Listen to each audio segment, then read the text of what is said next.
Hello and welcome to In the North Bank. I'm Statman Rich. You'll find me on this on Gunner Richie 1971 and the two old Gunners uh, platforms. Just to plug in the big Sunday quiz show. Please join. Go to In the North Bank, register. Brilliant. All sorts of quizzes. Arsenal, sports, geography, music, film. All it'll be held weekly. Uh, Follow the QR code to register. We get enough people doing it. Weekly prizes, brilliant. So, without further ado, let's get into this video proper. The festive season, for most of us, it means lights, family, and a much needed break from the daily grind. But in the world of Premier League football, and especially for Arsenal, that period can represent the exact opposite. It's a descent into darkness. December and January, this isn't just a tough run of games. It's a psychological gauntlet, a meat grinder of mind and body that seems designed to expose every flaw and every doubt. It's a crucible that has, time and again, been a major stumbling block in Arsenal's hunt for the title. We've seen this story before. Arsenal fans know the script by heart. The hope, the promising start, the talk of being near the top of a tree at Christmas, and then fall. The slip, the collapse, the familiar, bitter taste of what if. It's a ghost that has haunted the club for years. A narrative that has almost become part of its modern identity. But this year, there's a belief that a different story is being written, a story of defiance. This is about how Arsenal must survive its toughest periods to finally conquer the Premier League. And it all comes down to one thing. But this isn't just a tactical breakdown. This is an exploration of the psychological war that will define our season. To get what's at stake, you have to understand the sheer density of the modern football schedule, particularly around winter. Forget specific dates for a moment. Think of it as a storm. Based on the structure of the Premier League, Champions League, and domestic cups, a top team like Arsenal enters a period where the schedule becomes relentless. In a typical season, this means an onslaught of high stakes football. A club fighting on all fronts will likely face a blizzard of league matches in December and January. Add to that a crucial final, Champions League group game, a potential League Cup quarter final, and the start of the FA Cup. Just do the math. The calendar becomes a cycle of play, travel, recover, repeat. It's a period infamous for undoing teams. It's designed to break you. And for Arsenal, it has often been the point where things go wrong. You don't have to look far for evidence of this. Think back to the 23-24 season. Arsenal were top at Christmas, looking like a team that had learned from the heartbreak of a year before. The belief was real. Then came the festive fixtures. A battling draw at Anfield was followed by a shocking 2-0 home defeat to West Ham. Days later, on New Year's Eve, they travelled to Fulham. They took an early lead and it seemed they were back on track, but they crumbled, losing 2-1. Two straight defeats in the blink of an eye. They stumbled. While it's too simple to say those two results derailed a 30-game season, they were pivotal. They represented a significant wobble that sucked the momentum out of the campaign and crucially reignited both familiar, painful questions about the team's mental fragility. It was a psychological body blow. And those ghosts have a long history. Go back through the years and you'll find the ruins of promising seasons scattered across the bleak winter landscape. The 2015-16 season, the year of Leicester's fairy tale art, saw Arsenal near the top of the league at the turn of the year, only for half their form to fall away.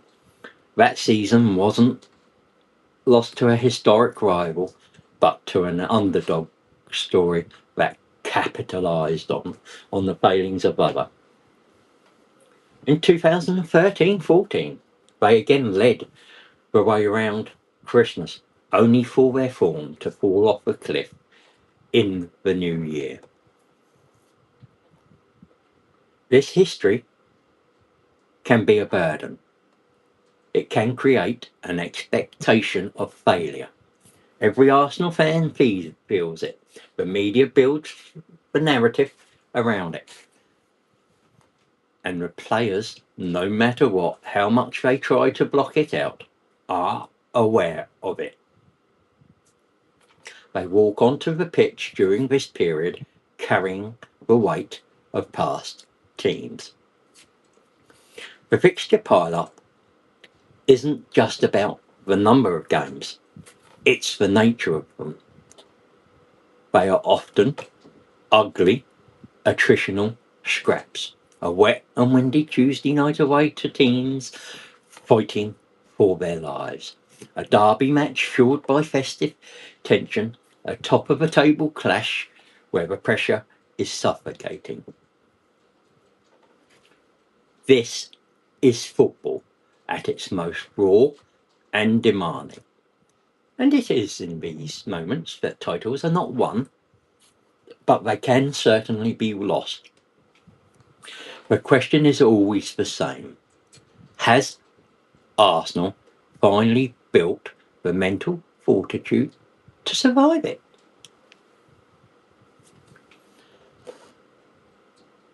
So what makes this period so tough?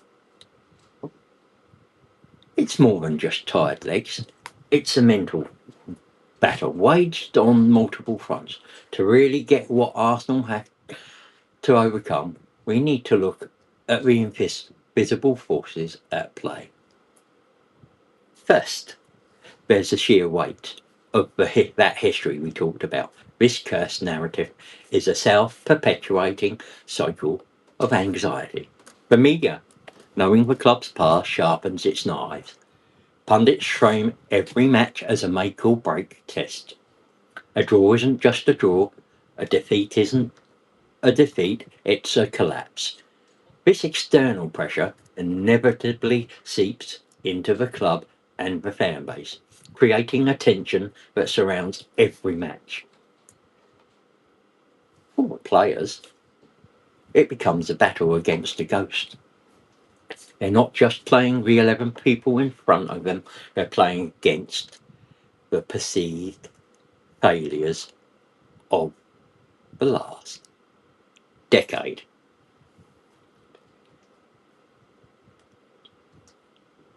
And this physical grind has a nasty side effect on the brain. Scientific studies in elite sport have consistently shown that fatigue doesn't just lead to tired muscles. It impairs cognitive function, decision making slows down, reaction times are dulled, tactical discipline can start to fray. Think about what makes a great footballer. It's their ability to process tons of information in a split second. When a player is running on empty, both physically and mentally, those processes get compromised. A fatigued player might be half a second late to a tackle. They might misread the flight of a ball. They might fail to spot that killer pass across 90 minutes. These small mental lapses add up, and over a brutal stretch of games, they can be a difference between winning a title and falling short. The body can often push through the pain, but a tired mind makes mistakes. This creates the perfect breeding ground for the most dangerous weapon of all, the seed of doubt. Doubt is a virus. It can start with something small, a sloppy pass, a missed chance, a goal conceded against your run of play. In a normal week, you can brush it off and reset. But in the winter pressure cooker, it festers. Let's go back to that loss against Fulham in December 2023. After the match, a visibly frustrated Declan Rice said, when you go 1-0 up, you need to take more control, have more self-belief, more desire, and the mentality needs to be better. That one quote tells you everything. The problem wasn't tactics or a lack of quality. It was a lapse in control, belief, and desire, all psychological. The moment Fulham equalised, the seeds of doubt were sown. The memory of the West Ham defeat days earlier were fresh. The fear of here we go again crept in. That's how the spiral starts. One bad result infects confidence for the next game. A poor performance validates the initial doubt. Suddenly, a team that was playing with freedom is playing with fear. And all of this is amplified by the external noise. In the modern game, players are bombarded with analysis and criticism on TV and social media. This is 24/7. A cycle like this can create an echo chamber of negativity that's hard to ignore. This is the psychological hell Arsenal has to navigate. And this is where the story could end. A familiar tale of Arsenal heartbreak, another chapter in the book of so close, yet so far.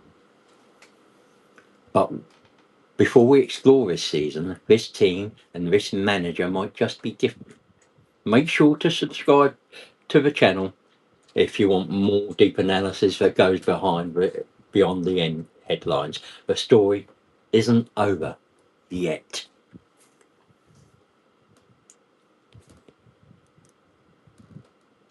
And remember, go to In the North Bank and click on the link, register and join the Sunday quiz show. It's brilliant, it's fantastic. Let's get straight back into this. So what's different this time? It's the question that every Arsenal fan and every skeptic is asking. Why should anyone believe this team can succeed where others have failed? The answer isn't just a new signing or formation. It's a fundamental change in the club's mentality, an evolution that's been years in the making under Mikel Arteta. It comes down to three key things: the leaders, the tactical maturity, and the evidence. The first and most obvious change is the presence of real, unshakable leaders for years. A fair criticism of Arsenal was the lack of a dominant vocal spine. The team had talent, but when the pressure hit, there wasn't always someone to grab the game by the scruff of its neck. That's not the case anymore. At the heart of it all is Declan Rice. He's more than a world-class midfielder. He's a cultural reset. From day one, his ambition was clear. My ambitions are now to win with Arsenal. It's time to go one step bigger and win the Premier League, win the Champions League. That's the language of a winner. And it's infectious. On the pitch, he's a lighthouse in the storm, a player who demands the ball right after a mistake. Behind him, you have William Saliba and Gabriel Magalhaes, defenders. Uh, Saliba in particular, a defender who is almost unnaturally calm. For years, Arsenal's defence could be panicked into mistakes. Saliba is the antidote. His composure on the ball and his ability to read the game prevent those moments of panic from ever starting. This gives the rest of the team the confidence to play their game, knowing the back door is secure. And leading them is their captain, Martin Odegaard. His leadership isn't about shouting, it's about setting the standard through obsessive hard work. He is the embodiment of Arteta's philosophy on the pitch. His pressing triggers the entire team. This trio forms a new psychological core, supported by players like Bukayo Saka and Gabriel Martinelli, who are no longer youngsters, but professionals, hardened by the trauma of previous title races. The second pillar of this redemption arc is tactical maturity. Arteta's Arsenal has evolved. The early version was thrilling, but sometimes chaotic and unsustainable. The current team is far more controlled. The focus is not on dominating the ball, not just to attack, but to defend by keeping possession, Arsenal starve the opposition, and just as importantly, conserve their own physical and mental energy. They've also learned how to win ugly. The 23-24 season was a perfect example, where they had the best defensive record in the league and recorded an impressive 18 clean sheets. They developed the priceless skill of grinding out 1-0 wins on tough away days. That's the hallmark of champions. Knowing you don't have to be at your brilliant best to win is a huge source of mental strength. And the final pillar is the evidence. This isn't just talk. We've seen it on the pitch. Over the last couple of seasons, there have been countless moments that fly in the face of a soft underbelly narrative. Dramatic late winners, comeback victories, and resolute defensive stands. These are the moments that build a collective belief. Each time they navigate a high-pressure situation, the psychological scar tissue of the past is replaced with a layer of resilience. This team is no longer just hoping to win, it's expecting to.